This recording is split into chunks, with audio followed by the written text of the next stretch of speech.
వాతావరణ శాఖ సూచన మేరకు భారీ వర్షం రావచ్చునన్న అనుమానంతో పాపికొండల విహారయాత్ర నిలిపివేయడంతో భద్రాచలం రామాలయానికి భక్తుల రద్దీ కొంతమేరకు తగ్గింది.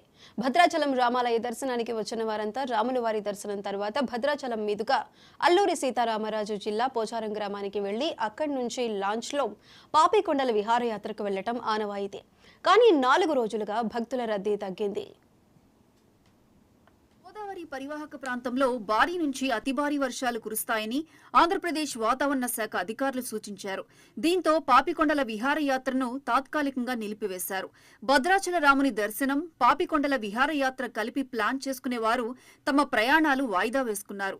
అందువల్ల పాపికొండల టూర్ నిలిపివేత ప్రభావం వల్ల భద్రాచల ఆలయ దర్శనాలు కొంతమేరకు తగ్గుముఖం పట్టాయి. 4-5 రోజుల నుంచి మరి భద్రాచలం రామయ్య దర్శనానికి వచ్చే భక్తులందరూ కూడా చాలా మటుకి అధిక సంఖ్యలో తగ్గి ఉన్నారు.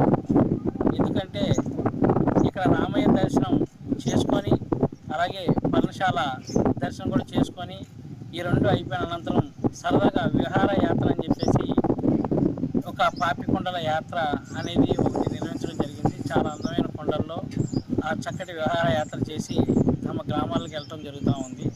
కానీ ఈ 4-5 రోజులు వాతావరణం ఆంధ్రప్రదేశ్ వాతావరణ శాఖ మరి ఈ యొక్క వాతావరణం బాగాలేదు అని చెప్పి బోటింగ్ 4 రోజుల నుంచి ఆపడం జరిగింది. ఆపిన కాడి నుంచి మరి ఇది ముందుగానే ఇచ్చుంటే బాగుండేది. ఇక్కడ భద్రాచలం ఆల్రెడీ బోటింగ్ చేద్దామన్న టికెట్ బుక్ చేసిన భక్తులు పాపం వాళ్ళ టికెట్లు కూడా వేస్ట్ అయిపోయినాయి. ముందుగా పాపికొండల విహారయాత్ర టికెట్లు బుక్ చేసుకున్న వారు కొంత ఇబ్బందులకు గురయ్యారు. అయితే ముందస్తు హెచ్చరికల వల్ల కొంతమంది జాగ్రత్త పడగలిగారని సందర్శకులు చెబుతున్నారు. పాపికొండల విహారయాత్ర నిలిపివేయడంతో ప్రకృతి ప్రేమికులతో, పాపికొండల విహారయాత్రికులతో కళకళ్లాడే పోచారం, పేరంటాలపల్లి ఒక్కసారిగా బోసిపోయి కనపడుతున్నాయి. భద్రాచలం వచ్చే రామాలయ భక్తులకి అలాగే భద్రాచలం రాముల వారిని దర్శించుకొని అలాగే పాపికొండల విహారయాత్ర చేసే టూరిస్టులు చాలామంది కూడా నిరుత్సాహానికి గురయ్యారు.